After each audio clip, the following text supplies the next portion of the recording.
Welcome, everyone. We did start our council meeting at 5:30. We went into closed session and now we're back reconvening the open session. And coming back from the closed session, I'd provide a rise and report that council provided direction to staff regarding a proposed or pending acquisition or disposition of land by the municipality at the Loyalist East Business Park. And it's pursuant to section 239 2C of the Municipal Act. So we have no presentations. The first item for us to deal with this evening is the public meeting and recommendation report for the zoning bylaw amendment application D14-005-2025 South Shore Road.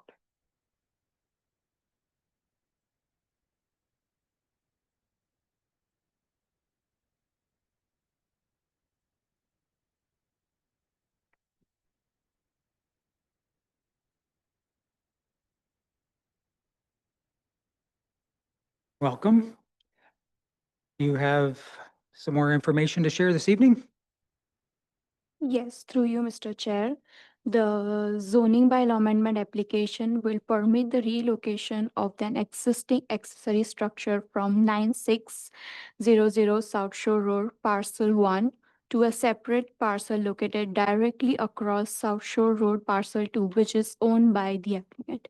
The proposed amendment conforms with the provincial policy statement, County of Lennox and Eddington and Lawless Township official plan, and represents good planning. Therefore, staff are recommending approval of this application. On behalf of the applicant's planner, Alicia from Fortnite is presenting and is available to answer all the questions. Thank you. Okay, thank you. So, Alicia, if she could be brought into the meeting.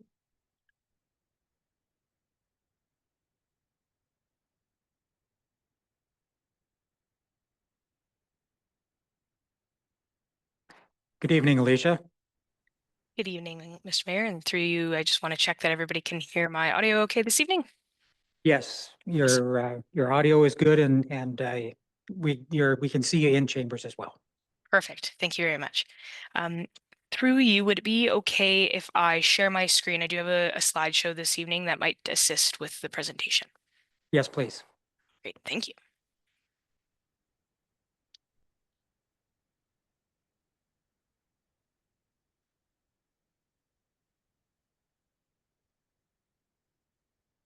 And through you once more, I just want to confirm that everybody is able to see my screen here. Yes, we can see it in chambers. Lovely, thank you. Well, yes, so thank you very much through you to staff for the introduction. My name is Alicia Ackroyd. I am a planner with Photon Planning and Design, and I'm here this evening on behalf of the applicants, who are David and Kathy, and they are also attending online this evening. We were all initially planning on attending in person, but just figured we'd call it safe with the weather. So thank you very much for allowing us to attend virtually.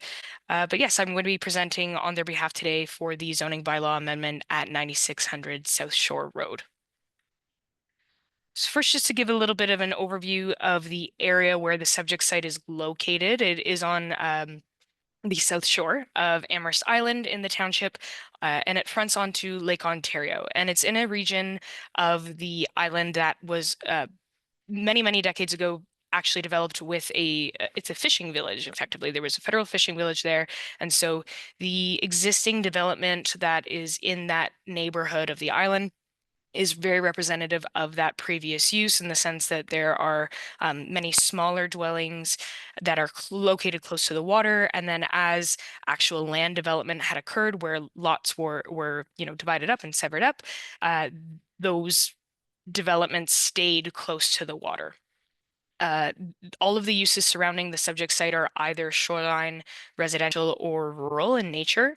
And some folks on council this evening will recall from last week that there was also an application to expand a legal non-complying use through a permission application, so a 45-2 under the Planning Act, and that was approved last week on December 1st.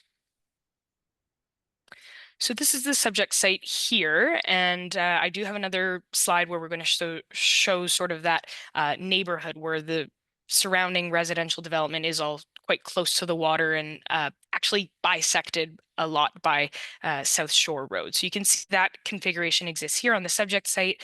We have what we've indicated as parcel 1 and parcel 2 on the other side of the street. You can also see that there was an addition to the lot itself, effectively making it a little bit larger than it currently is to purchase that existing federal wharf that is there, or at least access to it. So that is what our subject site is that we are looking at today. And then I mentioned this sort of development over time as the fishing village turned from being that to just either residential or seasonal residential development. And that is the sort of rural area that I was discussing previously. And then here we have our shoreline residential. And as you can see, the South Shore Road does bisect a number of the properties. Obviously, we don't have the parcel fabric here, but you can see that there are a number of what we would call principal residential structures on the water side of Lake Ontario here, and then a number of accessory structures such as garages, sheds, those kinds of things on the other side. And that is in part because the South Shore Road was a force road, so it had the effect of creating these separate parcels. The subject site located way down here is designated rural area on the county's official plan, and is designated shoreline residential on the township official plan. And most of the residential developments and lots in and on Amherst Island are designated as such. You can see through here.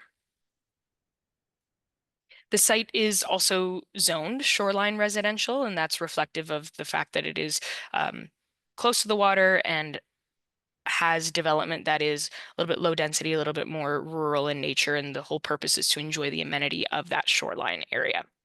Of course, the zoning bylaw also has a number of other general provisions that would apply to any development on this site or surrounding, related to high water mark, those kinds of things. And the application that's before us this evening, the intent here is to create a site-specific shoreline residential exception zone. And I've included just a snippet of the whole property and showing here what is considered parcel 2. And I'll speak a little bit throughout here that we're looking to relocate this existing wood frame boathouse, which currently exists on parcel 1, closer to the shoreline. We're looking to relocate that towards parcel 2. And the reason that a zoning bylaw amendment is being requested in order to do that is because there is no permission currently that exists that allows for an accessory structure, being a boathouse, to be located on its own separate lot without a principal dwelling, which in this case would be the residential dwelling. And again, this is due to the sort of natural severance that's occurred from South Shore Road. So it's not that there's going to be any new development. It really is just a relocation from one side of that same property to the other. And as I mentioned, this is a condition to satisfy that conditional permission application where, you know, the expansion of this building that is not shown on the screen here, it is dependent on the relocation of the boathouse that exists and has existed on the site for decades. And that's in order to put in a proper tertiary septic system that would be located where the current boathouse is located, and that would permit the residents to be able to expand their dwelling in a way that makes it wheelchair accessible for them to be able to live and sort of age in place, making this their primary home. So through the proposed zoning bylaw amendment, that site-specific exception zone, which would only apply to the quote parcel 2 on the other side of South Shore Road, that would result in, again, permission for an accessory structure to be located on a lot with no principal use. And it would also have the effect of permitting a reduced front yard setback, reduced center line setback, so that's the traveled center line to South Shore Road, a reduced side yard setback, and a reduced rear yard setback. And overall, it's my professional opinion that this represents good land use planning. As I mentioned, there's no new development really being proposed here. It's just the removal of a structure from one area to another.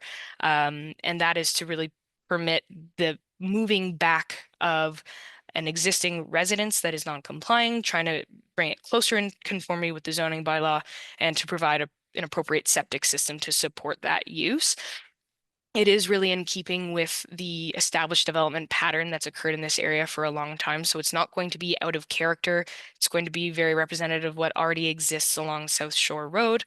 And it does conform with each the county official plan, the township official plan, and is consistent with the provincial planning statement. So as I mentioned, I believe it is good land use planning, but I am of course available for any questions or comments from either council or any members of the public this evening. Thank you. Thank you. Look to council. Are there any questions at this time? Being none? No questions from council at this time. So I'll just proceed with the public meeting then and open it up.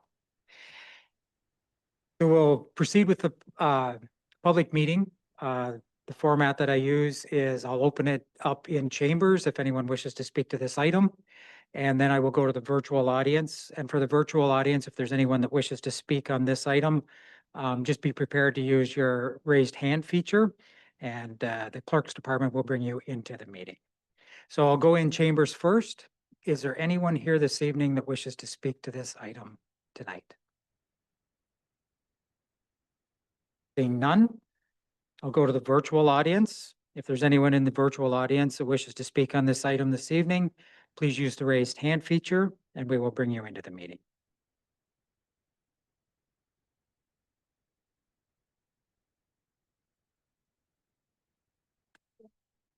Seeing none. So thank you, Alicia. That concludes our public meeting, and I'll be looking to council. We do have the report and recommendation. Would someone like to put a motion on the floor? Councillor Willis.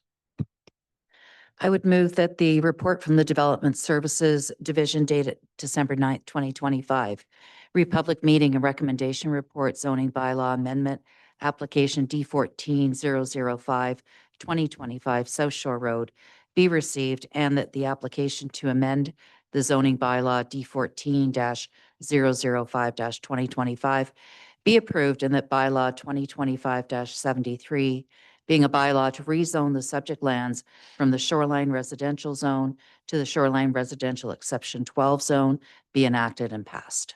So moved. Do you have a seconder? Councillor Ennis. Any comments from the mover? Seconder? Other members? Call the question. All in favor? Motion is passed.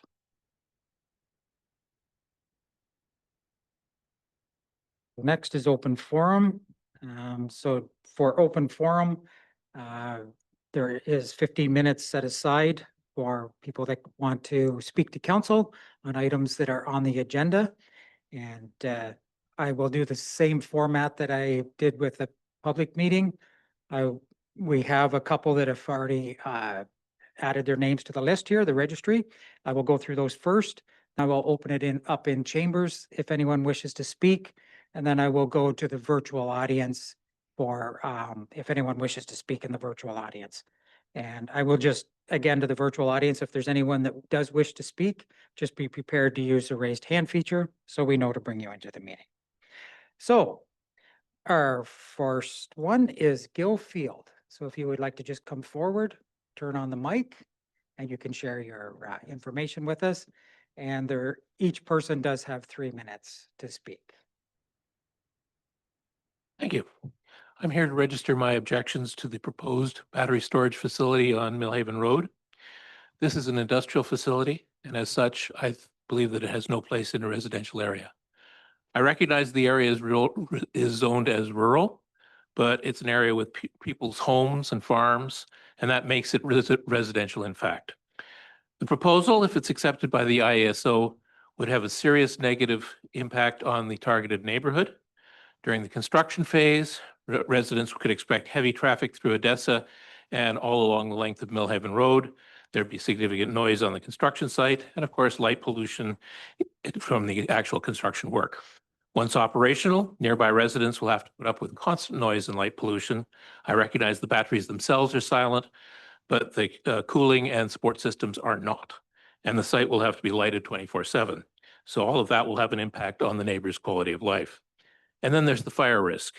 I understand that Carbon Free is planning to use LFP batteries, and this technology is an improvement over other types of lithium-ion batteries. However, there have been a number of fires with LFP BESS storage facilities. As an example, there were 3 in Germany in 2024 in a span of 3 months. There have been a number in China. Some of the ones in China have been very, very serious, where not only were the plants destroyed, but firefighters have been killed as well. Because that's the thing we have to remember about battery fires is they cannot be put out by local fire departments. They have to burn themselves out. And when they do, they spill a lot of toxic chemicals into the air, into the ground, into the groundwater. So I would ask you a very simple question. Would you really want one of these facilities next to your home? And if you don't, why do you want to put it next to ours? Thank you. Thank you. The next presenter is Graham. If you, again, just push the button so that the mic is on. Okay. And Good proceed. evening, Your Worship and Councillors. My name is Graham Erian. I'm the Chief Commercial Officer here with Carbon Free. I'm also joined by 3 of my colleagues who braved with me down the 401 this evening. And just wanted to thank you all in advance for your consideration of our project on Millhaven Road. Carbon Free actually has a long history in this area. We were one of the original developers of the Kingston Solar Project, a portion of which I believe is in the township. And we have, we first optioned this site on Millhaven Road in 2023. And so we've spent a long time working with staff, and I want to acknowledge the excellent work of your staff and the guidance in helping us really best locate this project. Understand that there is a local objection. We've canvassed this area. We had a community meeting. All of that, I think, you'll see is in the staff report. And we have done our absolute best to locate this project as carefully as we could, right next to a transmission line, but as set back as far as possible from all residential areas.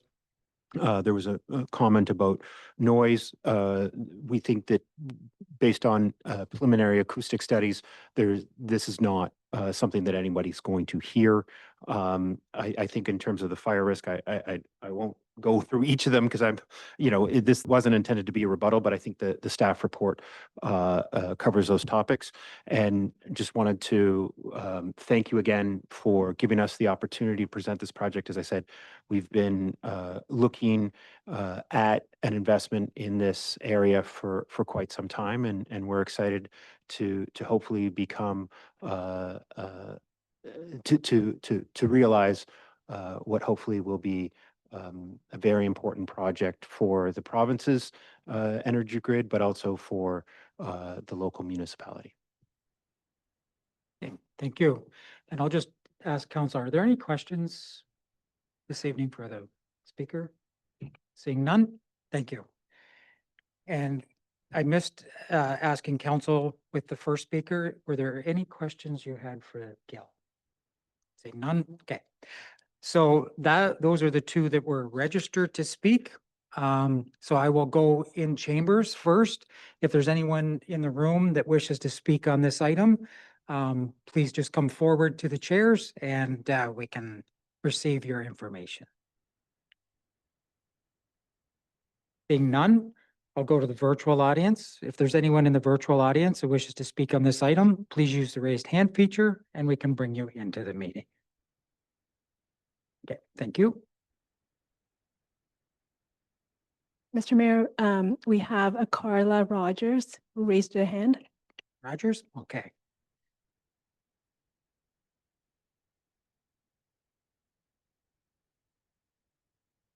Carla, are you there? Can you hear me? Not yet. I am. Can you hear me? Okay, yes, I can. If you wish to speak on this item, please proceed. There's 3 minutes with this open forum. So please go ahead and provide council with your information. Okay, thank you. So we are neighbors exactly up against the proposed area for this. And we own like 300 acres next to the property that is under discussion here. I agree with Mr. Fields' comments and support everything that he said. And I guess our question to council would be that in light of the fact that in 2023, under the previous procurement, you rejected a proposal for a similar project that was south of the CN Railway and in a area that was zoned industrial as opposed to agricultural. Why would we consider approving this in an agricultural and a rural and and a housing area when you haven't exhausted all the opportunities for such a project to be located in areas that are already zoned industrial?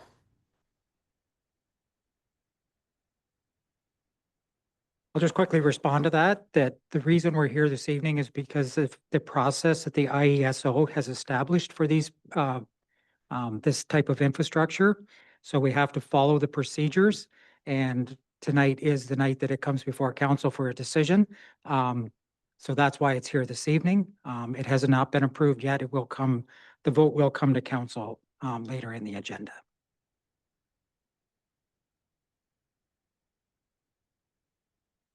Did Okay, you have but any? no, I Do you guess have anything? I Sorry, still go wouldn't ahead. understand why we're looking at approving a project such as this in an agricultural / rural area when we haven't exhausted the available space in industrial areas that have access to the same grid. And without getting into a back and forth too much, because an open forum, it's for us to receive information. I just wanted to clarify that we are doing this to follow the process. And the IESO, this is the process that they've established. Okay. So it's a provincial, so we have to follow the provincial guidelines. Okay, Okay. did you have anything more to share? Other than I don't support it for this location, same as Mr. Okay. Field. Okay, thank you. So I'll go back to the virtual audience. If there's anyone else that wishes to speak to this item, please use the raised hand feature and we will bring you into the meeting.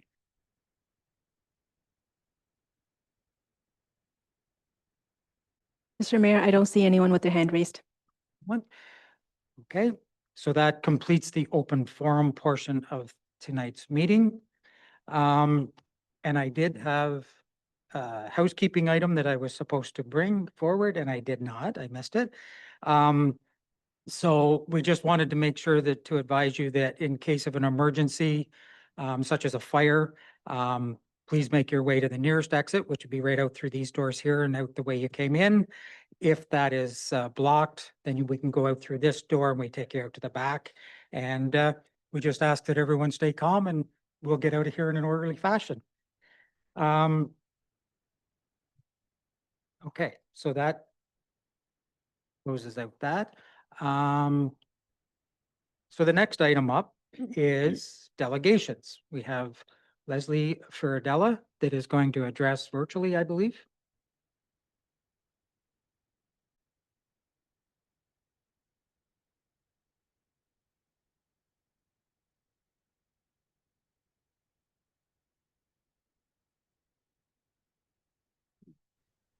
Hello, Hello, is this Leslie? it is. Okay, you're in chambers now. We can hear you. So if you wish to proceed with providing your information, that would be great. Okay, about almost a month ago, I received a letter in my mailbox from the township. It'll be a month on Friday, stating I owed $21,000 for my tax bill. I called a few people that I knew. They said it must be a scam. Anyhow, I contacted a woman named Sally on the Monday, and she advised me that it was an outstanding bill, she thought, from utilities from 2012 and 13. But she was going to get back to me. Anyhow, I contacted my lawyer just to get some information, and he called me back a day later and explained to me that that's impossible. I actually wasn't on the mortgage of 194 Amherst Drive. Talked to Sally again. Then she said it was something to do with utilities. I spoke to a man, I think named David, also a man named Arthur.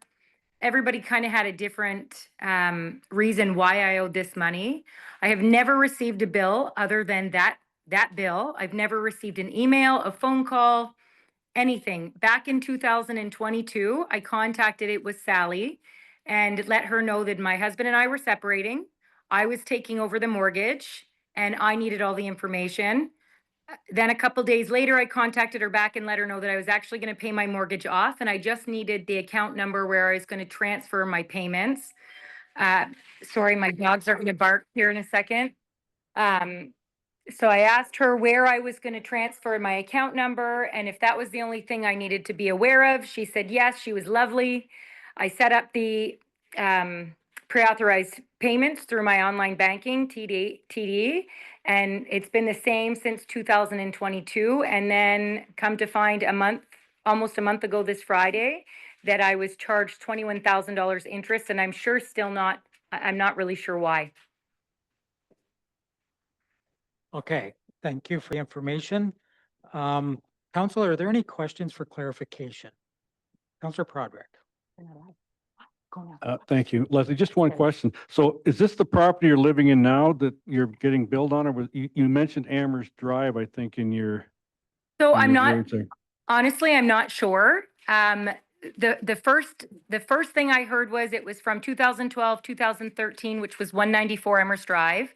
When I contacted my lawyer, he said that wasn't in my name, so there must have been a mistake. So I contacted the office back, and another individual contacted me and said that it wasn't from that. It was actually from an arrears in utilities. So when my husband and I we're back together now, but anyways, when we were separating, he was in charge of paying the mortgage. I paid the other bills. Our taxes came out apparently in our mortgage and our utilities were included in our taxes. So when we separated, that's why I had to contact the township to find out how I paid these bills, because the mortgage was being paid off at that time as I was buying my husband out and paying my mortgage off. I spoke to that woman. She was lovely. She gave me my account information and I went on my way and just had it automatically come out of my bank every single week. And now here we are. That was 2022. I believe that was March of 2022 when I paid my mortgage off. And now a month ago, I find out that I owe $21,000. And to be honest, I still don't really understand where it's come from. Okay. Any other questions? Okay, so Leslie, Yes. thank you for the information. Yes. It'll come before council now. Now, I just want to explain that a lot of times when there's something like this that comes up, we receive the information and we also ask staff to come back with a report, which will be able to fill us in on all of the other items that you've mentioned. So if that happens, we're not ignoring it. We're looking Absolutely. to take the next steps, okay? Okay, great. Okay, Okay, so at this, thank you, Leslie. We thank you. appreciate it. Am I okay to go now? Yes, you are. Okay, thank you. So council, look to you for a motion. Deputy Mayor Townend. I would move to receive the delegation and request staff come back with a report. So moved. Seconded by Councillor Ennis. Any comments from the mover? I think we should want answers to some of the questions that the delegate raised. Of course, that's a hefty bill. So we will await to find more information. Thank you. Seconder, other members? Call the question. Oh, Councillor Prodrick? Yes. Yeah, and just to answer the questions, given that if it was a $21,000 interest, that's a heck of a lot of interest. And I'd like, as part of that report, to review any processes that are in place or should be in place so that a resident doesn't get a surprise like that, because that is not a 1 month interest payment. We could take that as a friendly amendment. Mover, seconder? Okay, so the friendly amendment has been added to the motion. Any other comments? Call the question. All in favor? Motion is passed.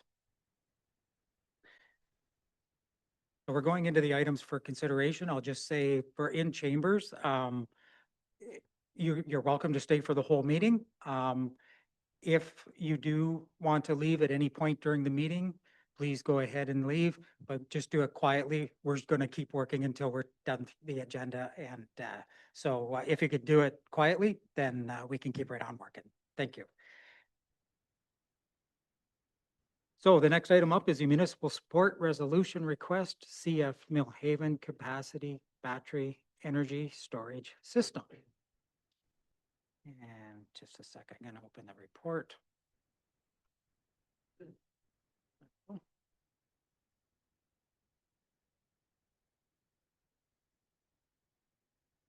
Welcome. Did you have anything additional to add or just here to answer questions?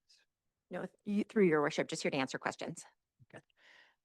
Due to the nature of this item, I will open it up at this point. If there's any questions for clarification, we'll take comments after there's a motion on the floor. Are there any questions for clarification? Councillor Ennis. Thank you, through the mayor. Just so I'm clear, the proposal for the project is not on prime ag lands, I believe, but it is on lands that are currently farmed. And there's mention that there would be an agricultural impact analysis if this proceeds later on. If that's all correct, what would the agricultural impact analysis look like? Yes, through you, the subject property that the battery storage facility is being proposed on does contain a portion of prime agricultural designated lands in the official plan. It does contain an existing access route to the wind turbines there, that does go over prime agricultural lands, where the proponent is proposing the actual footprint of the facility itself and the battery storage containers is on rural designated lands. But because a portion of the property does have some prime agricultural lands, the IESO requires an agricultural impact assessment be done. They're prepared in accordance with the Ontario Ministry of Food and Agriculture's guidelines, generally having to show an analysis of the land and how what potential impacts there could be on prime agricultural land, and if so, how they could be mitigated. So that's what that report would have to show and analyze, and that has to be done to the satisfaction of the township. Some concerns were raised about light, noise. As I understand it, if this were to proceed, there would be noise studies done, agricultural assessment, environmental impact assessment. At that time, if those assessments come back and either look good or don't look good, does council have the ability at that point in time down the road to say no at that point in time if those impact studies come back and have negatives in them, let's say? Yes, through the mayor, the zoning already would permit this type of facility, so no zoning amendment is required at this time. So it would just be a site plan control application. The province removed any authority of council to approve site plans, so that's just a staff approval process. So nothing would come before council in a council meeting at that stage. Would staff provide their opinion on the assessments and the reports at that point in time? Yes, through you, we'd be requesting studies like environmental impact studies and noise impact study, traffic study. We have peer reviewers for noise impact studies and traffic impact studies, since we don't have traffic and noise engineers on staff. So they would have to prepare those studies, and our third-party peer reviewer engineers would have to review those. They have to make adjustments to a proposal until our peer reviewer is satisfied. Are there any other questions for clarification? Councillor Willis. Following up on that line of questioning, So we're being asked to give a municipal support resolution. Is there any other time in this process that council would be able to say no to this project? Or is it today or never? Yes, through you, given that there's no zoning bylaw amendment required, there would be nothing coming back forward to council again. Thank you. Councillor Broderick. This may be more appropriate for the chief, I'm not sure, but I just had a couple of questions about the fire and emergency responses. I'm just wondering if the group has submitted any kind of fire plan with the department. And secondly, given that want to word this probably, but given that this would be a new opportunity for our fire department, to put it that way, our emergency services, what kind of funding would the company provide for training, maybe overtime, et cetera, if any of that's in the plan? Welcome, Chief. Thank you. Through the chair, the proposal has been, they have met with one of our fire inspectors. They had a meeting. I wasn't personally involved with the meeting, but they have gone through that. They provided a list of different studies that they've provided to other municipalities through this process that they'd be willing to work with us on. So we don't have any of those, we don't have a fire plan at this point or anything like that until the site was designed, is my understanding. So they have given that list of things they would be willing to provide in the future if this moves forward. And we haven't discussed any funding of that type of thing at this point. Yes. And I guess to continue that, so maybe, Ms. Ferns, this might be for you, but in any kind of agreement, would that be part of the written document that says they will provide, as the chief said, their studies, their assistance, however it's worded, so that it's legally binding? Because I'm not saying I don't trust people, but I like to see things in writing as opposed to, yeah, we'll do it. Because I think we've all been experiencing things with where somebody says they'll do it and never gets done. Yes, through the mayor, we can put wording into a site plan agreement that would happen on site. Also as part of the site plan process, like emergency services is circulated on applications and can request information. We get all internal departments to sign off before we would ever issue site plan approval.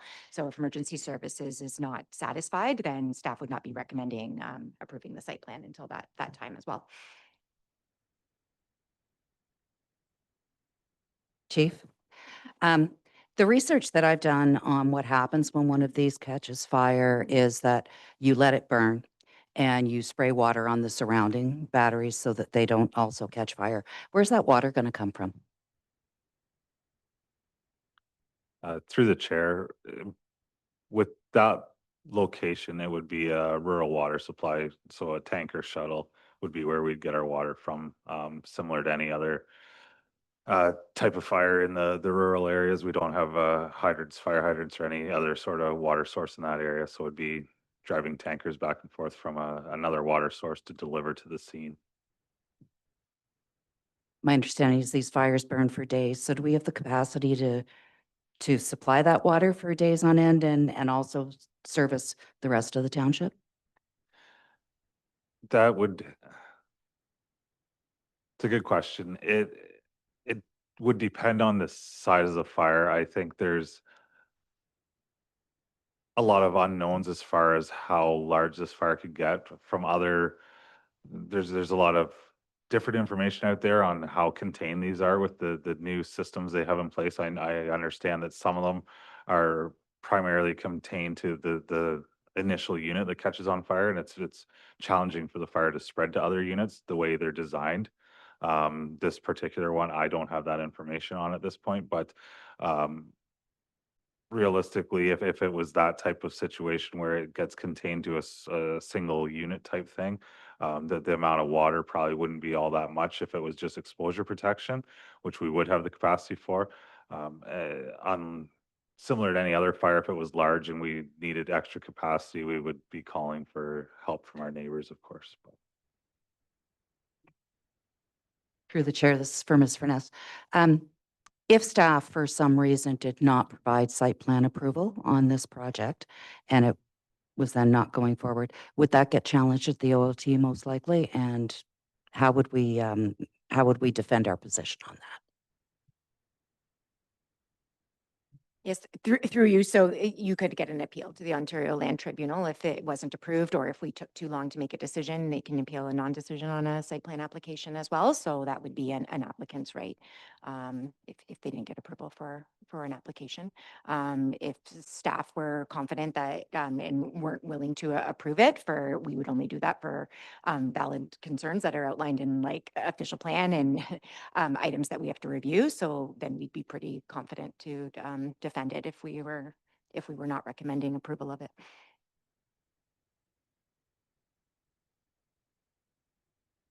Any other questions for clarification at this time? Councillor Broderick? Just the last one.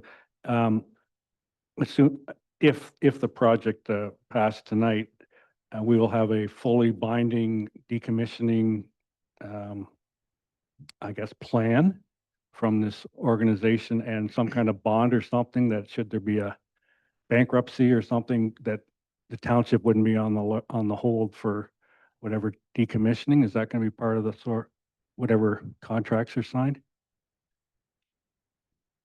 Through you, I couldn't answer the question on what the IESO would have within their own contracts with the proponent. I am aware that I believe through a Hydro One and connecting into the transmission corridor and so on, that they have their own decommissioning plan requirements that they have to follow and be able to provide. We would also be writing that into site plan agreement as well. Any other questions at this time? I just have one follow-up for the chief. You'd mentioned about a source of water. The only source that we have in that area would be a fire hydrant, right? That would be able to supply that volume of water if there was a fire?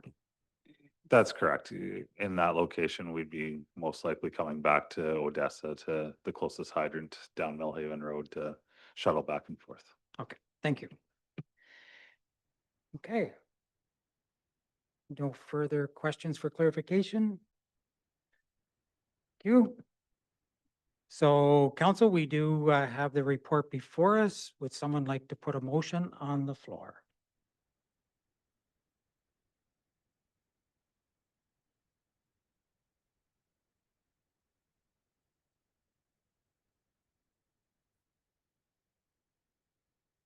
So again, would someone like to put a motion on the floor? Councillor Broderick.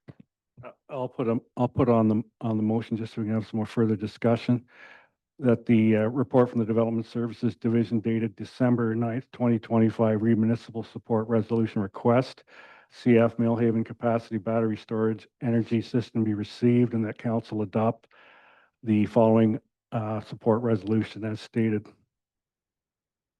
Good enough?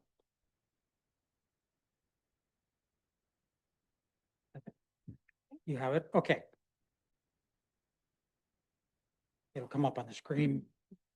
The clerk will scroll through it and then we can, that motion will stand then because it'll be presented on the screen.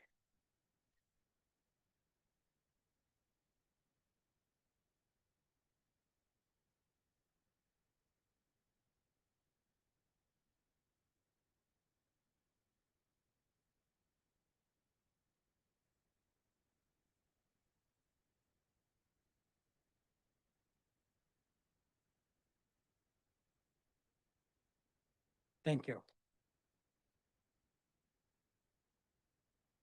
So that motion was made, so moved.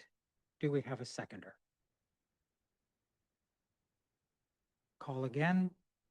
Do we have a seconder for the motion? Councillor Buber. Mover, any comments?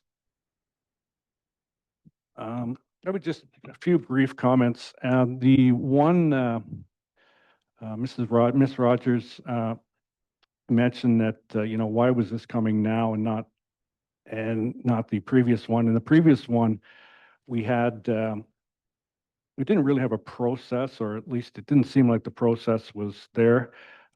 Staff went back, created a process, The company went through the process, I think, very vigorously. There was an opportunity for people within a kilometer, and they went door to door. And given there is people, or, you know, there is a negative feedback on this, I accept that. And again, they followed the rules. I think the staff has presented a report that, you know, makes a good case for it. And I know that, you know, there's never a perfect site. And again, I'm just going by the process, and I think the process has been followed. The questions, there's always going to be questions, but anyways, I'll leave it at that. Thank you. Seconder? Through you, now that it's actually motion put forward, I actually have a couple questions regarding number 8 in the resolution, and if I could possibly ask Ms. Furness a couple questions. 8 it says the loyalist, so the municipal project lands does not include land designated as prime agricultural areas in the township's official plan. It says A, the municipal lands are not subject to specialty crop areas, and B, the long-term capacity services project is not a rooftop solar project. I was just curious why why B was put in there. Just it's because it's not solar and it's battery, and I was just curious, that's all. Yes, through the mayor, the ISO's LT2 procurement included both ground-mounted solar projects as well as battery storage facilities. In their procurement documents, non-rooftop solar projects are not permitted on prime agricultural lands, whereas battery storage facilities can be, as long as they follow the agricultural impact assessment requirements. ISO has a set template on what support resolutions have to be, and so they need set confirmation that if it's prime agricultural lands are on the property, you had to make a statement that says that this is not a solar project, and that it's not in a specialty crop area. Yes. To continue, the start of 8 says the municipal lands does not include lands designated prime agricultural. So I'm asking what we're approving is not prime agricultural, it's just rural. No, so number 8 says the municipal project lands does include lands designated prime agricultural areas. So that's just the western portion of the property contains some prime agricultural lands, whereas the remainder of the property, where the actual containers are proposed, has rural designated lands. So there's split designations and split zoning on the actual property itself, but because we're doing a resolution that has to speak to the subject property, had to identify that there are a portion of prime agricultural lands. Councillor Ennis. Thank you, through the mayor. There's a couple things. One is in general, I'm supportive of renewable energy projects. I think we need to move away from burning fossil fuel where we can. Battery storage, solar are some good ways we can do that. I think, once you have that idea, well, you need somewhere to put it. We don't want to put it on prime ag. We want to leave that for ag. I did hear some concerns from a few residents, and a few of them suggest, well, why aren't these on industrial lands? Let's push them towards industrial lands instead of rural. That's what I thought before I was on council. I'd say my view on that has evolved a bit since I've been on council, looking at it more from a longer term planning perspective and what we want to set aside certain lands for, as well as from a taxpayer perspective. I think those industrial lands, I think in an ideal scenario, you're probably looking for more typical industry that's building a building that has a value, and we can tax it, and then that helps out keep the tax bill down for taxpayers. In an ideal world, I think you're probably holding on to wait for something like that. So if you accept that, then you're left with rural non-prime ag, really. I think the proponents I've cited it as best they can, close, there's a high capacity corridor right there. It's as far back from residents as can be, about a kilometer. I think the process that the province has sort of put on us puts council in a bit of an awkward position. I'm not an expert in agricultural lands assessment or sound assessments or light assessments. Those things come later. I think I have to rely on staff and the proponent to work together to staff satisfaction on those things, because I don't really have the information now to say, no, it's going to be a sound problem. Like, that the information doesn't really exist. They will have to do studies if it goes forward, and that information will be available then. So, I think I'm leaning towards I have to kind of accept the process and have faith that staff would work with the proponent to get a site plan that is best for everyone. Thank you. Other comments from council? Councillor Willis? I won't be supporting the motion, and for many of the reasons that were outlined by the people that spoke this evening, as well as the gentleman that submitted a letter to council this week. I think that there's too many risks. I think that the buck stops here, and this is the only chance we have to say no to this. And I don't think that I think staff's hands are going to be tied if this ball starts rolling. So this is going to be our legacy, and I disagree. Yes, there have been public meetings, but what we voted against in 2023 is not different than what we're voting for right now, which is large battery installations in our rural properties near homes that could catch fire. It's a concern for me. Thank you. Any other comments from council? Seeing none, I'll go back to the mover for final. I would just call the question. Okay. With that, I will call the question. All in favor? Opposed? Motion is passed.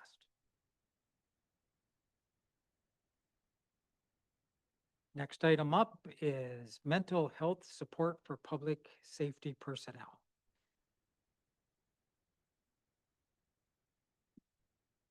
Welcome, Chief, again. Thank you. Do you have additional information to share this evening?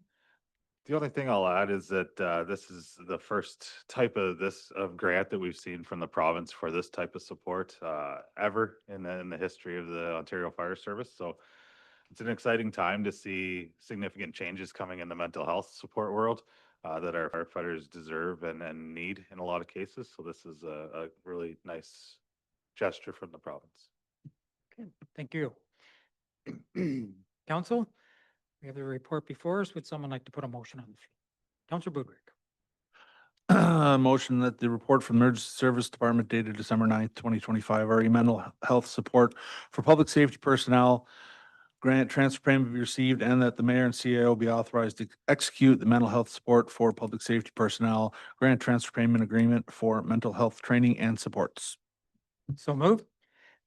Second, do we have a seconder? Councillor Parks. Mover, any comments? The chief can speak to it far better than I could, but they deal with a lot of trauma, and they need the support that they need to stay sane. Seconder? Thank you. Through the mayor, just same support. I think it's great that they're finally actually starting to recognize that our first responders need help too. Other members? Any comments? I'd just like to echo that I'm glad to say that they're finally stepping up and making sure that everyone is healthy at the end of the day. With that, call the question. All in favor? Motion is carried. Thank you. 2025 Amherst Scholarship Fund. Director, do you have anything additional to share at this time? Thank you, Mr. Mayor. No, I think the report's pretty self-explanatory. We've had 3 applicants for the funds, and the motion is to split that between the 3. Thank you. Council? Councillor Willis. I've moved that the report from the Finance Department dated December 9th, 2025, re 2025 Amherst Scholarship Fund be received, and that council approve each of the three eligible applicants to receive $615.73 from the Amherst Scholarship Fund. So moved, seconded by Councillor Parks. Any comments from the mover? Seconder? Other members? Call a question. All in favor? Motion is passed. Thank you. And the next is tax write-offs and other adjustments and supplementary omitted tax billings.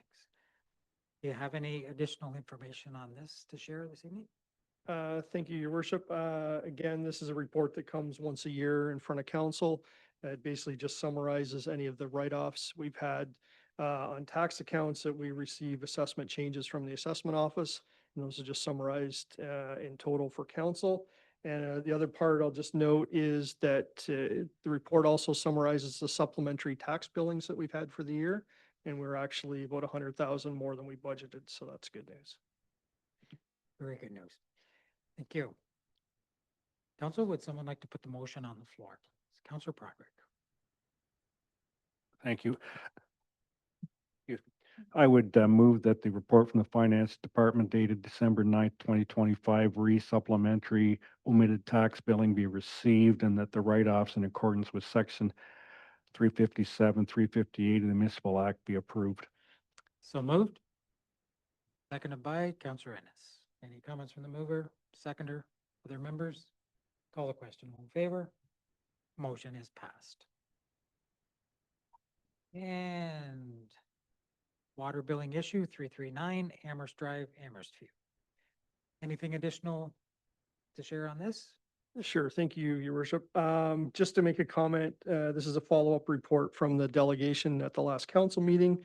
And so basically the resolution is to take the outstanding amount from that bill, which is just over 98,000, and basically split it over 10 months. So it'll be just under 10,000 a month. And basically we're asking council to approve that, and we'd waive the interest during that time as long as they make those payments and keep their account up to date.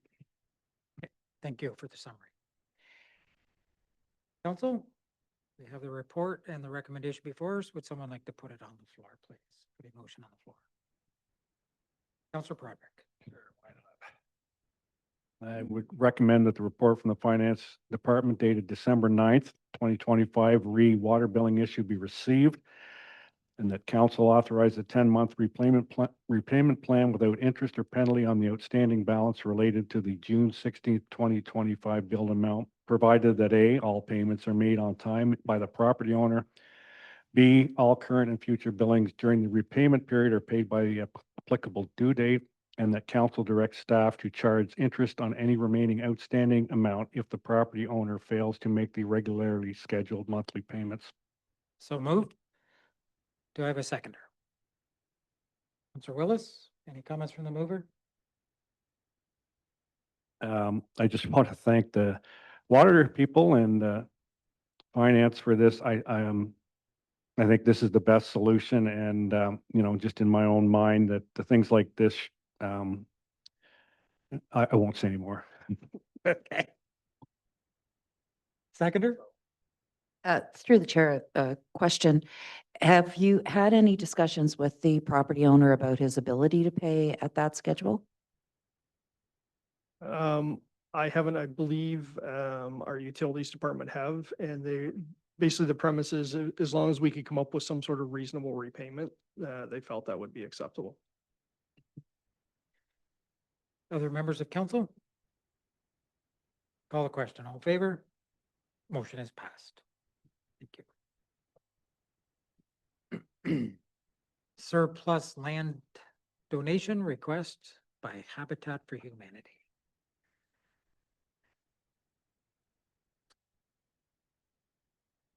Come.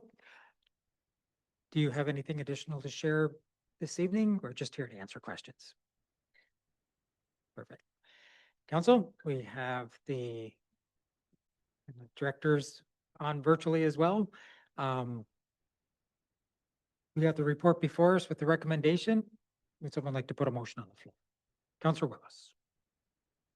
Move that the report from the Corporate Services Strategy and Innovation Department dated December 9th, 2025, surplus land donation request by Habitat for Humanity be received. And 2, the council approve part of Habitat's donation request for a portion of surplus lands at Church Street in Bath, including land rezoning and cost of servicing and access to the property line to be funded by the Housing Accelerator Fund. And 3, that council approve the attached affordable housing development agreement of purchase and sale for donating a portion of the Church Street land to Habitat for Humanity for their proposed affordable home ownership project, subject to the final terms to the satisfaction of the CEO of Habitat for Humanity and the township CAO, pardon me. Thank you. Just before we proceed with seconding that, I missed bringing the clerk into this conversation. There is an amendment, I believe, on item 3 that you wanted to present this evening, right? That's right, Mr. Chair. I just wanted to bring attention to council regarding clause 3. So instead of asking council to approve the development agreement, the intent of the staff report is to ask council to authorize the mayor and the CAO to sign the development agreement. And I do have that written down if you wish to see it on the big screen. Yes, please put it up on the screen for us. I apologize. I was supposed to bring her in before we got as far as we did.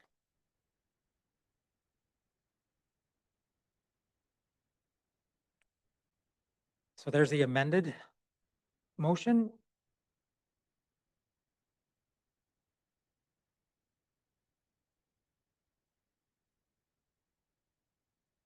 It's had an opportunity. Thank you. So I'll go back to the mover, the original motion. Would you like to make the motion as amended or? Yes, I'd like to make the motion as amended. Okay, thank you. So moved. Do we have a seconder?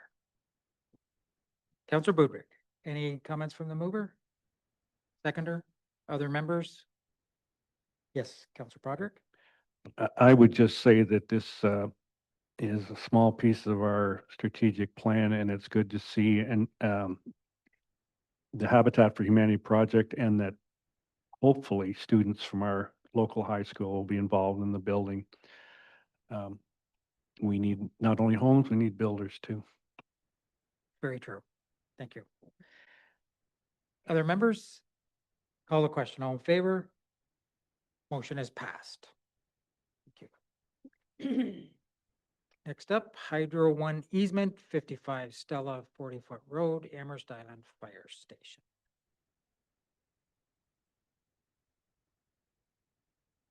Welcome. Did you have anything additional to share this evening? Only that the address is incorrect throughout the staff report. It's 955 Stella 40-foot road and not 55. And I apologize for that. Thank you. So we'll just have to make sure that when we make the motion that the 55s become 955. Okay. Would council like to put a motion on the floor this evening? Councillor Broderick. I would move the report from the Clerk's Division dated December 9th, 2025, rehydro easement at 955 Stella 40-foot road, Amherst Island Fire Station be received, and that the mayor and chief administrative officer be authorized to execute easement agreement with Hydro 1 Limited pertaining to the property municipally addressed as 955 Stella 40-foot road. So moved. Seconded by Councillor Willis. Comments from the mover? Seconder? Other members? Call the question. All in favor? Motion is passed. And member of council remuneration policy.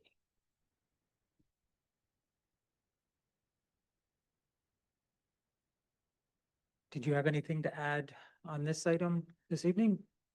Through you, Mr. Mayor, I don't have anything additional to add.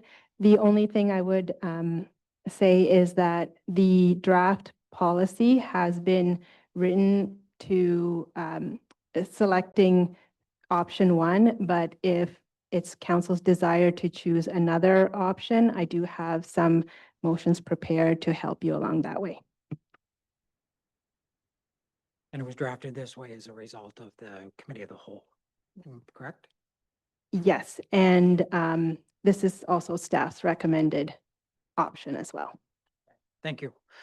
Council, would someone like to put a motion on the floor? Deputy Mayor Town. I would move that the report from the Clerk's Division dated December 9th, 2025, re-member of council remuneration policy be received. And that bylaw 2025-74 to adopt the new member of council remuneration policy be enacted and passed. So moved. Do I have a seconder? Councilor Willis, mover, any comments? Seconder? Other members of council? Councilor Ennis. Thank you through the mayor. A couple comments. One is on the keeping the status quo on benefits. So as I understand it, councilors have a base salary. Traditional style benefit plan is offered. In the previous report, that was costed at something around $6,000 for a family plan per counselor. So it's a large portion of total compensation for a counselor. That's almost 30% on a counselor's base salary. And the way that it's structured, it's if you're a certain type of person or a certain type of candidate or a certain type of person considering whether to run, and you don't have traditional benefits, it's like you're getting a base salary plus a large additional benefit. If you're another type of person who already has benefits in their personal life, you don't really get access to that benefit. And that's an issue for me. It's inequitable treatment of potential candidates depending on what's going on in their personal life outside of council. And I think it needs to be even. I think it was looked into whether you could do traditional benefits and a hybrid of a health spending account. Well, I guess I could ask a question. Was it also looked at to do a health spending account across the board instead of a hybrid? Some people traditional and some people health spending, and I guess the benefit consultant said that wasn't a good idea.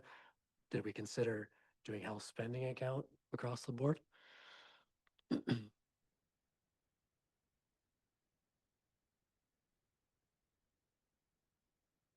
Through you, Mr. Mayor, I don't think that was done. And so, just another, maybe that's would be one way to get at sort of having a level playing field. Another way could be, you offer the counselor the traditional benefits, or there's the RSP top up of 5%, maybe increase that so that top up's higher if you choose not to do the traditional benefits, just to get some sort of even ground. I just think there should be an even ground for counselors and candidates, regardless of what they may have going on in their personal life, because it acts as a greater incentive for certain types of people to consider running. And I think we should be on an even playing field for that. And that's on the benefits. The other area that I somewhat concerned, I think that the 2 missed meetings, in my view, is low for people with young kids. I'd say 2 is a little strict, especially if you have more than one kid. If they get sick, you get sick, or people who may have their own illness issues. I think just in my view 2 is a little low to go automatically to deductions, but those are the 2 concerns I had with the draft. Okay, thank you. Other members of council, Councilor Parks, and then I'll go to Councilor Bill. Thank you.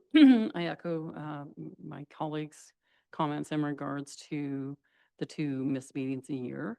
As we age, our parents age, so it's not only young children that become daycare issues or family looking after children and getting sick. It also is aging parents that do impose on our personal lives also, that do take away from time possibly with council. The other thing that I do want to mention is that even if we, and I think I can speak for all the councilors here, even if we miss a meeting, we still are keeping up to date with what's been going on with the council meeting, looking at the agenda, reading through the report. So it's not just missed, like it's not just the time that we sit here at the horseshoe, it's also the time that we put into reading reports, checking with staff, dealing with things. So I think that it's a little bit of a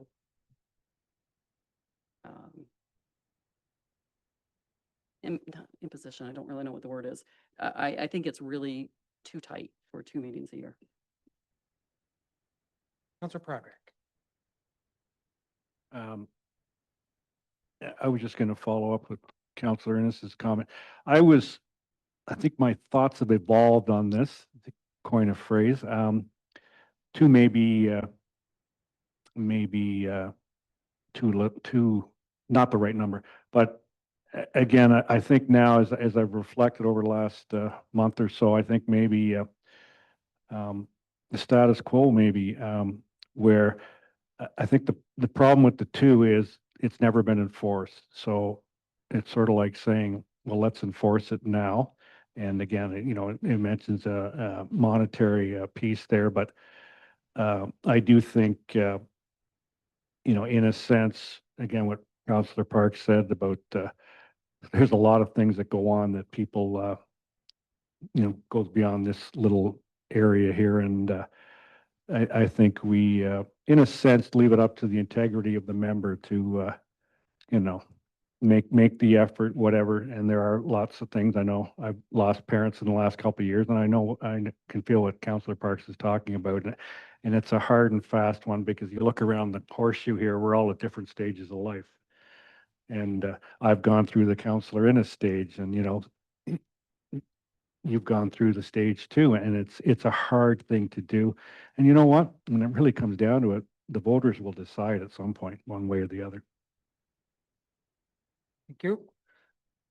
Other comments? Councillor Willis. Just my memory from the committee of the whole was when there was some discussion about a health spending account, but then it was kind of dismissed because it could only be for the individual, whereas our benefits are for potentially families or spouses. And it's my memory that that's why it kind of got pushed to the side, was that it didn't make sense once it got discussed for a while.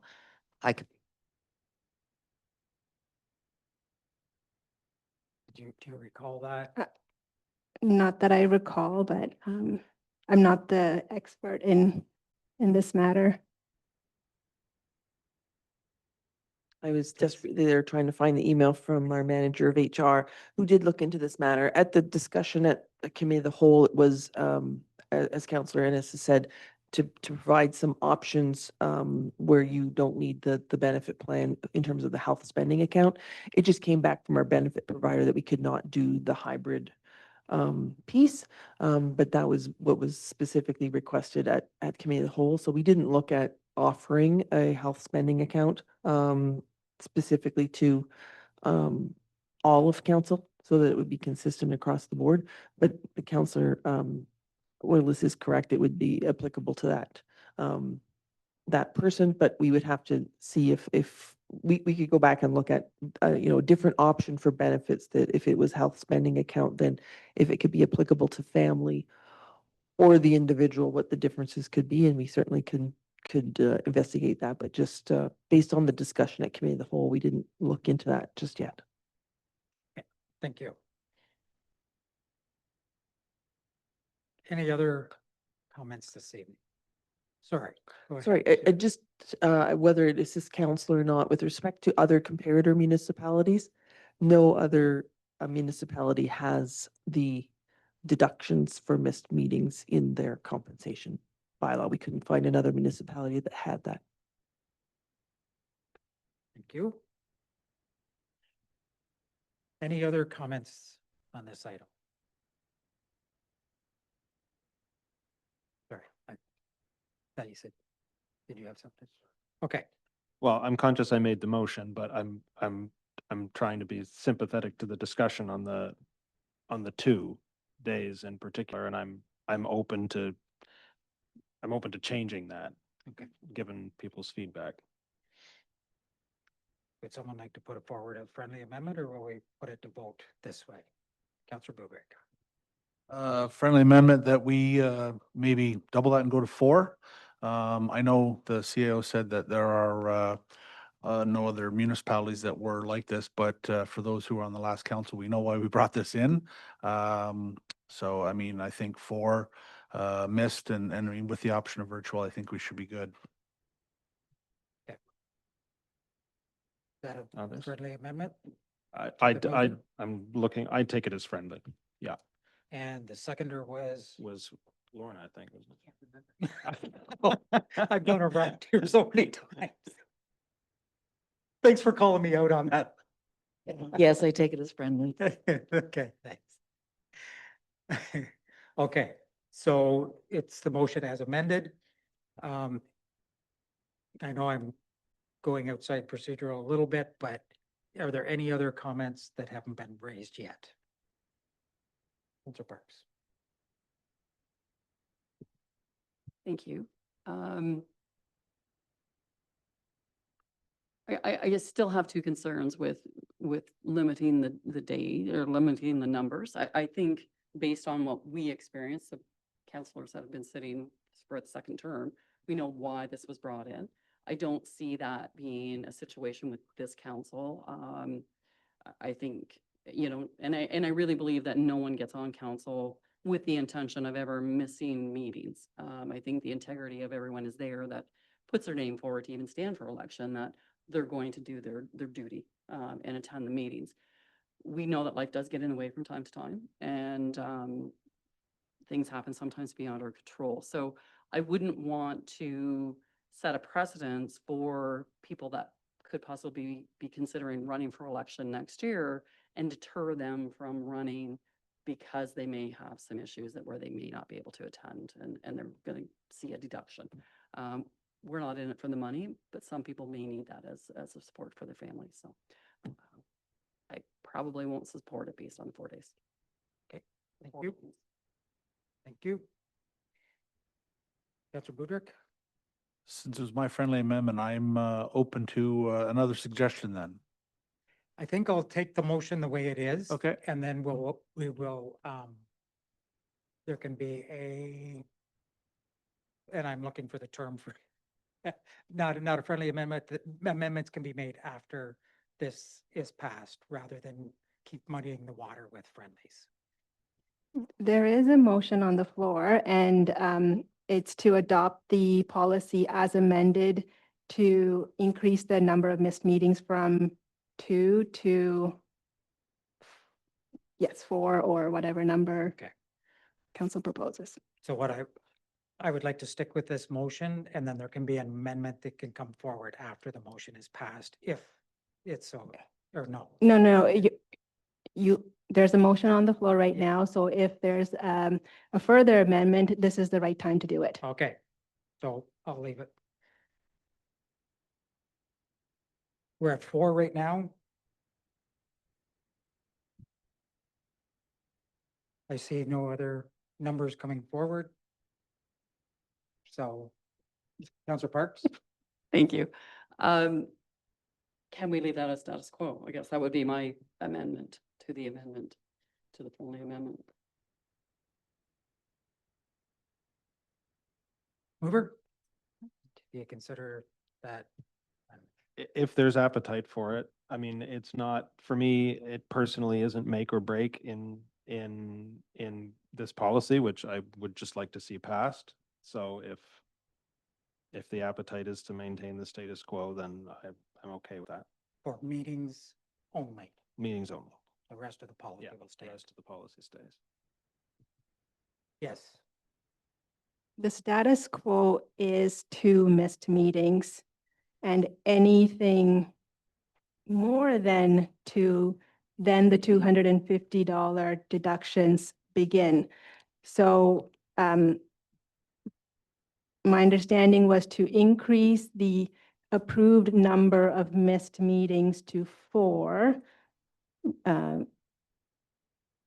Or status quo would bring it back to 2 again.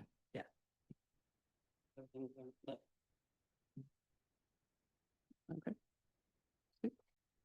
Did you want to amend the amendment? Is that what you're? My intent was to leave it open, with no limitations similar to our comparatives.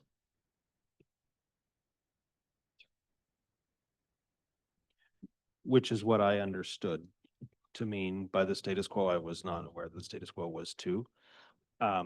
So I would propose that we remove that. Okay, so you accept friendly Yeah. seconder? Accept that as friendly, yeah. The friendly amendment is to remove the. Yes, so there are no Paragraph. deductions from Or missed deductions. meetings, period. Thank you. Councillor Broderick? Just for information, is that any of these options here? That's option D, I believe. So that's the current practice? Option A is the current Okay. practice, and option D is no reductions for missed meetings. Okay, so we're not going with the status quo then, we're going with option D.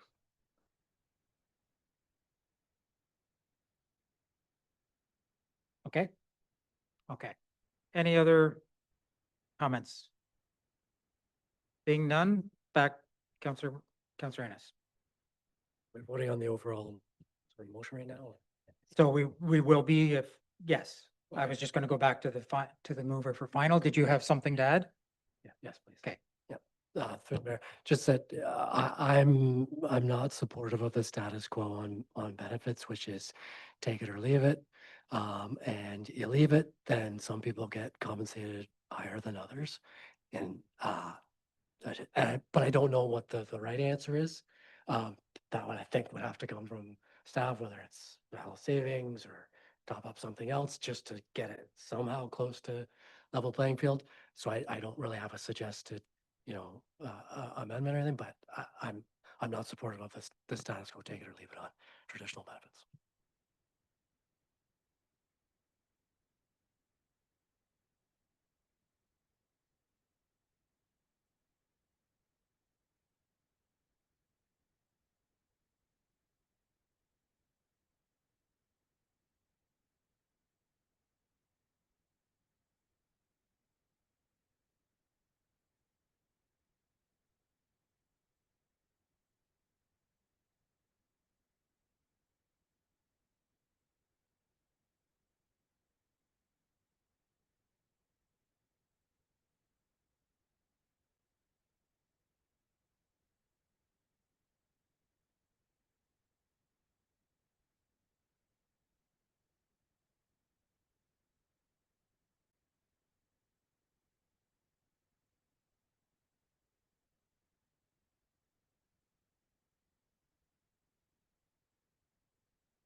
So I would move that the mayor, Councillor Broderick, and Councillor Willis be appointed to the Committee of Adjustment for 2026, and that bylaw 2025-75, a bylaw to appoint council members to the Committee of Adjustment for 2026, be enacted and passed.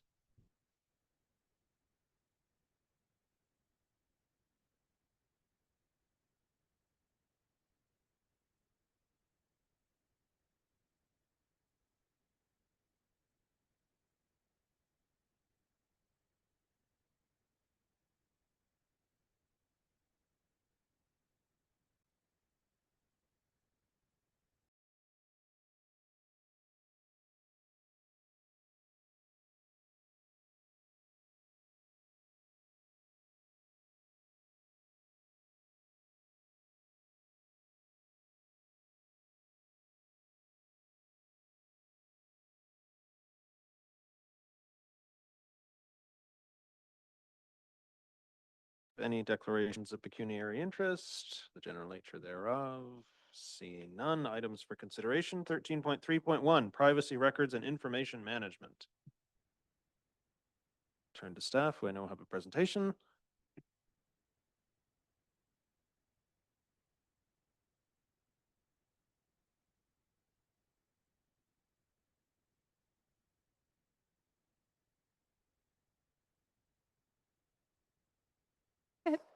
Through the chair.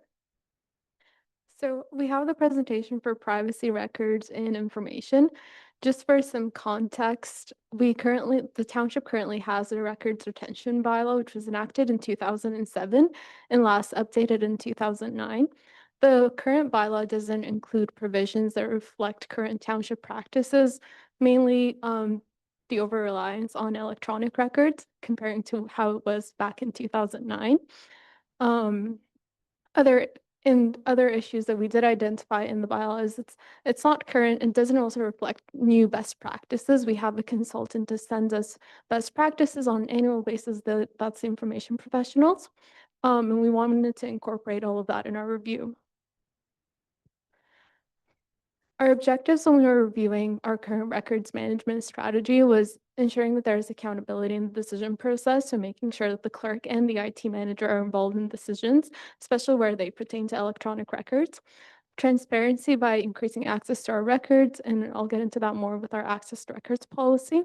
Security to protect the privacy of the information, but also of individuals interacting with the township, and as well as increasing collaboration within township staff, ensuring they can find the information that they need and compliance with applicable legislation.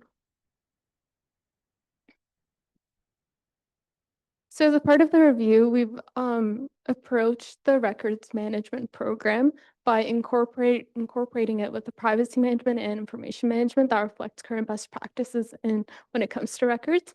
Information management on a very high level is a strategic management of information.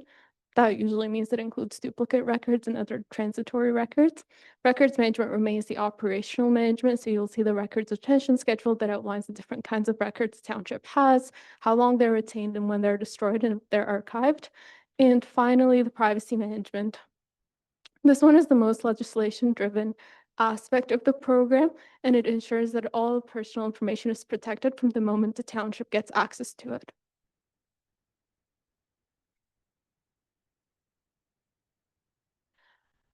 As you'll notice, information management and information technology are very interrelated, so we did consult with the IT division. The policy suite that covers the entire program is on the slide, and it's also in the staff report. And you'll see the areas that the IT division is responsible for versus what the clerk's division is responsible for. The main delineation is the clerk's is responsible for more the strategic policies, and the implementation tends to happen in collaboration with IT. So I'm going to go over the three documents that are presented in the report. The first one is the protection of privacy. This one is based on three legislations that we have to comply with that govern how the township collects personal information, how it's used, who accesses it, and how it's disclosed. We've also included some guidelines on the de-identification of records that was based on best practices from the Information Privacy Commissioner of Ontario. We've also included provisions relating to the privacy breach and video surveillance. As you'll notice, there are some cameras around township properties. The personal information bank is mandated by legislation, so it's not part of the policies, but we did work on that and it's currently published on the website. The second document is the access to records policy. This one is a voluntary process where the township can choose to disclose documents legislation doesn't require it to disclose in a manner that's more accessible without requiring people to go through the Freedom of Information request process. What that does is it allows divisions to be able to disclose information, and it allows us residents to reach out to the divisions directly, taking out the clerk from that equation.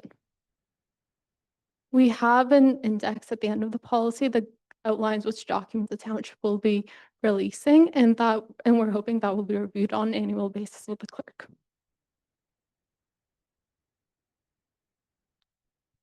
Finally, we have the records and information bylaw. This one is the most amended version of the old bylaw that we had. There are some high level and key changes we made to it. So we removed outdated positions and language. We also removed outdated practices as they related to electronic records. We've clarified some key terminology like official records and transitory records. We've also tried to standardize the process for managing all records. So we wanted to have standard retention periods to make it easier for us to implement, as opposed to what it was in the old retention schedule. And also consulted with staff to customize how those records are managed to make sure they reflect how divisions actually work. The other biggest change is that we've added clear responsibility for the different record categories to make sure that when we're implementing this program, the implementation is more feasible and we can comply with it as we're required to do under the Municipal Act.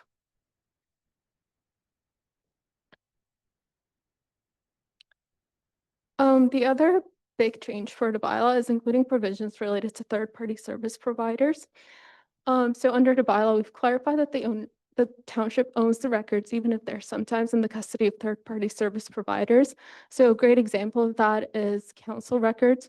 They are, for the most part, in the custody of iCompass, the company that allows us to publish council agenda and reports, but they are still township records. So even though they might have it, the township is sort of responsible for these records under the Municipal Act. The other changes relating to third-party service providers is to require consultation with the IT manager and the clerk, and to allow the clerk and the IT manager to identify when third-party service providers are being used as information management tool as opposed to official record repositories. And what that essentially does is it allows staff to manage those records and destroy them when they need to be destroyed, following the procedure we've outlined in the bylaw. Finally, we've also wanted to protect the archives of the township, so we've included some provisions about transferring those records in the custody of other service providers to the township and retaining a copy of those within the township to make sure that we have access to that information, even if the third-party service provider doesn't exist or goes down or whatever happens to them. And finally, the last piece that we clarified in the bylaw is relating to councillor records. So the first piece is the mayor is an officer of the township, so all the mayor's records are generally considered as a part of the bylaw and managed in accordance with it. The records created by council members are subject to the bylaw if the records relate to township business. However, if the records are relating to constituents' records, so if residents that have elected you email you, that is your personal records and it's not subject to the bylaw. The bylaw includes provisions that outline how those records would be destroyed once a councillor's term is concluded, and it requires the councillors to authorize that destruction and ensure that they've transferred any township-related documents to the township in writing. Any questions? Questions? Councillor Broderick. Thank you for that. Can you go back to the second last one there? I just want to get some clarification. In my previous career, I had many lovely dealings with freedom of information. I want to make sure I get my head straight here in the counselor world. Can you give me an example of a record created by a council member that would be subject to the bylaw? So I personally don't think there's going to be a lot of records that are subject to the bylaw, but what this essentially does is recognizes that a lot of these records do exist on township issued accounts and township issued devices. So it creates a mechanism for councillors to authorize the township to destroy these records when their term is done. Just follow up to that?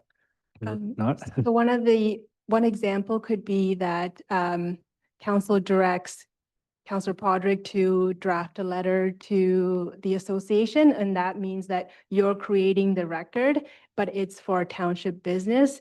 And if you didn't use a corporate device or a corporate software, township staff would not have access to that record, but you're acting as an officer of the municipality under the authorization of a council resolution. So my own personal, the email. So I think that's fairly clear if you're dealing with a constituent.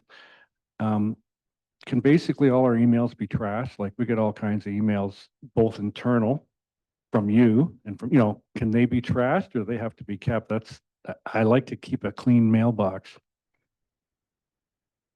Generally, I would say that a council member does not create township records. Most of the time, it's staff that create it or the mayor or through, again, like a direction from council. So you're acting on behalf of council for one reason. So generally, if you're conversing with staff in an email, we have the record. And it's our responsibility to retain it under the bylaw and put it in the place that it needs to be or destroy it. So the responsibility is not on a counselor to also keep a record of that conversation, because like if you talk to one of the directors, then it's their responsibility to have that information. Other questions?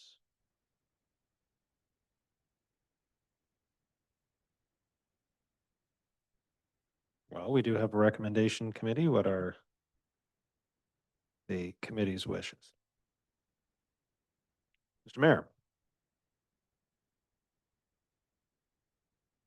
I would move that the report from the Clerk's Division dated December 9th, 2025, read privacy, records, and information management be received, that staff be directed to bring forward the information and records management bylaw for adoption to a future meeting of council, that the draft protection of privacy policy attachment number 2 be adopted, and that the draft access to records policy attachment 3 be adopted.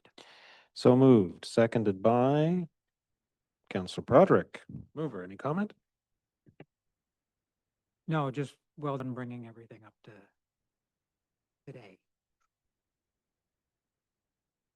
Seconder, anyone else? Call the question. All those in favor? Motion is carried. Can I get a motion to adjourn committee of the whole?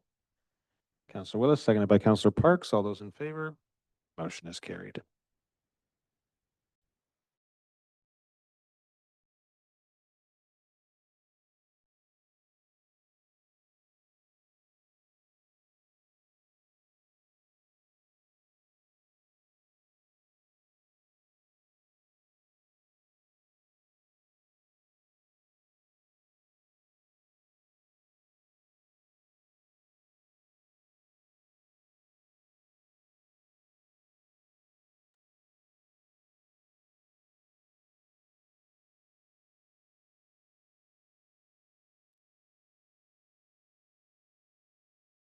Okay. So the next item up is notice of motion. Are there any notices of motion this evening? Any direct motions to be presented this evening? None. We have the consent agenda before us. Any item can be extracted before the motion is made. Councillor Willis, Like to extract item 15.1, please. 15.1.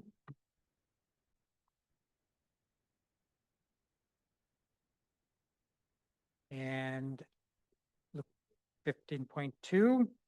Okay.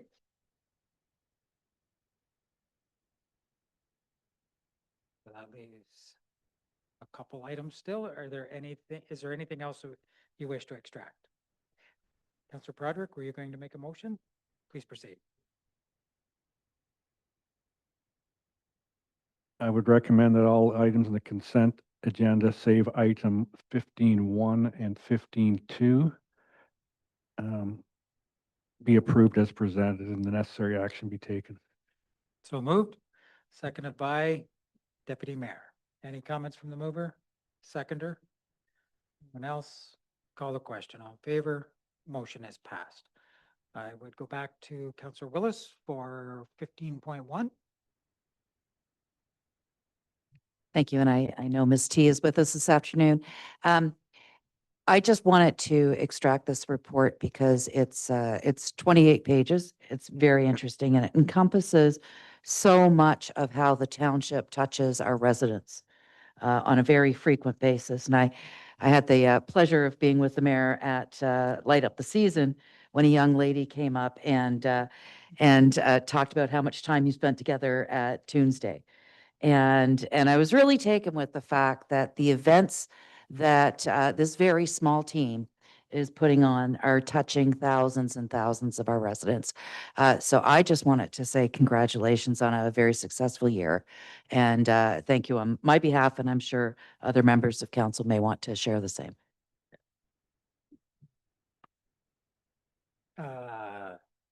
Do you want to put a motion on the floor to receive, and then we can open it up for comments? And I'll put a motion on the floor to receive, please. Thank you. Seconded by the deputy mayor and the mover. Would you like to speak any, you've done, seconder? No, I would just echo those comments. It's quite remarkable what the HTC division are able to pull off with their limited human resources. Councillor Broderick. I was just gonna, it's evening, just to correct Councillor Willis, it's evening. You said, anyways, I'm just killing. No, seriously, the one thing I've enjoyed about all the different events that are spoken to, and we can all read them, is you see different faces of the township, because I grew up in the township in the rink and on the ball diamonds, and now I'm seeing people in all kinds of different places, all kinds of different faces. And 32,000 people to see our events. That's quite a significant number. And I also enjoyed the strategic plan initiative, being at the Giddy Goat and listening to people who I wouldn't come in contact with. So I think that's the biggest part of this whole department, is we see people that maybe don't share the same backgrounds, but they are in the community, and we need to be involved in that sense and be more aware of the different cultures and backgrounds that we have in our community. Thank you to you and your staff. Thank you. Other members of council? I just reiterate what's already been said. I'm not going to repeat it again. The one thing that really caught my eye in this report were the stats as well. The number of people that were touched, the number of people, events that were held, and also the number of volunteers. There's so many volunteers that make it possible for these events to be carried out, no matter how well they're organized. If we don't have the people available to take care of everything, they can't happen. And in a lot of the events that I go to, you see some of the volunteers are at almost everything and they love it. Some of them have their own event that they are very fond of, and they work there, but they're all smiling, they're all having fun, and they're all happy to help the township, help the residents. And that's a huge, I think that's a huge benefit, and that is a culture that was also cultivated through the HCT division as well, bringing them on board and engaging them, and we're better off for it. So that's a huge milestone. And yes, the little ones that see me at different events and come up and want to talk to me, it is nice. And the one thing that I keep in mind is they're our future. They might be the ones setting up here very shortly. So with that, I will go to the mover for final. Call the question. All in favor? Motion is passed. And I would look at the clerk for 15.2. Through you, Mr. Mayor, I'd like to bring an item for council's consideration or reconsideration. This item is found within the minutes of the November 25th council meeting, and it's item 11.2, the surplus land donation and preparation for development report. Similar to item 11.6 on tonight's agenda, there was another clerical error in drafting the recommended motion. And I'll just pull it up on the screen to make it clear.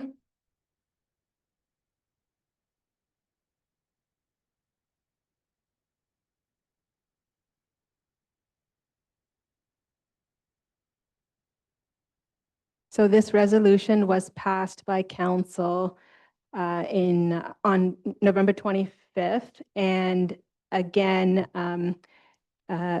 the intent of the council report was to request that the council authorize the mayor and the CAO to execute the development agreement, as well as approve the agreement in the substantial form.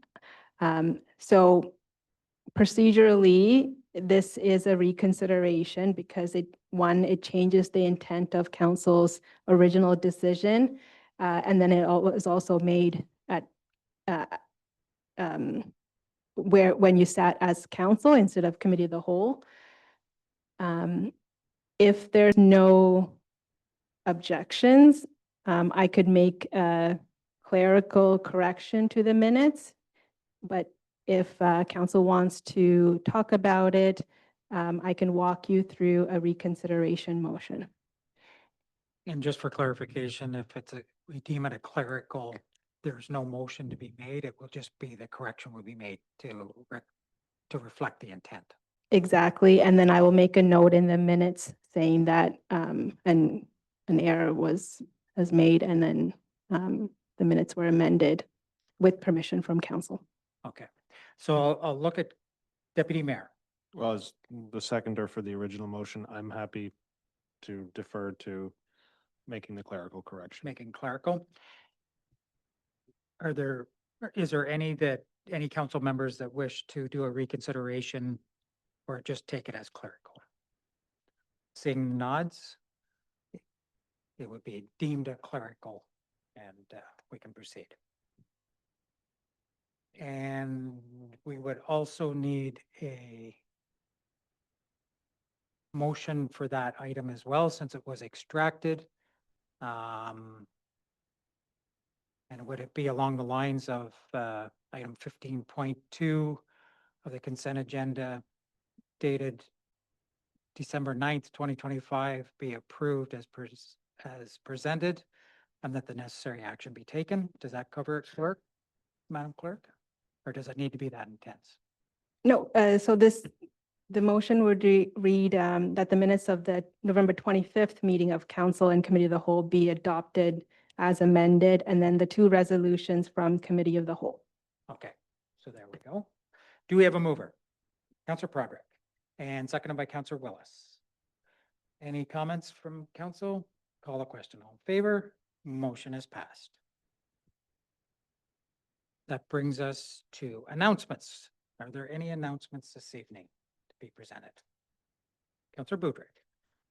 Just like to recognize the passing of a former resident, but his son, still a resident, and one Dan Page. He was a very solid volunteer in our youth sporting for 20, 30 years, and he guided lots of youngsters through the world the right way. He'd be missed.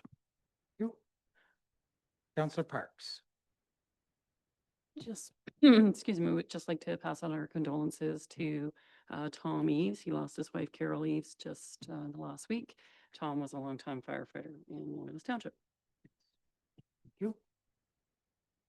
Any other announcements this evening? I just have a couple. I would provide condolences to the Kimberly family on the passing of Ron Kimberly. He's a lifelong resident, several generations in Loyalist, and very active in the community along with the rest of his family, and he will certainly be missed. On a brighter note, Merry Little Main Street was quite a hit, although it was extremely cold. Although I did dress better for Merry Little Main Street than I did doing chores, so it went much better when I was in Bath. It was well attended, despite the cold, and it was a great opportunity for a lot of people to see the new and improved Fairfield Goodside House as well. So it was a good event, and I'm glad that as many people took advantage of it as they did. So if there's no further announcements, I would take a motion to it. Oh, confirmatory bylaw. Deputy Mayor. That bylaw 2025-76 to confirm the proceedings of the Council of Loyalist Township be enacted and passed so that the mayor and clerk be authorized to sign and seal. So moved. Seconded by Councillor Parks. All in favor? Motion is passed. And now I would take a motion to adjourn. Councillor Budrick, seconded by Councillor Willis. All in favor? Motion is passed. We are adjourned.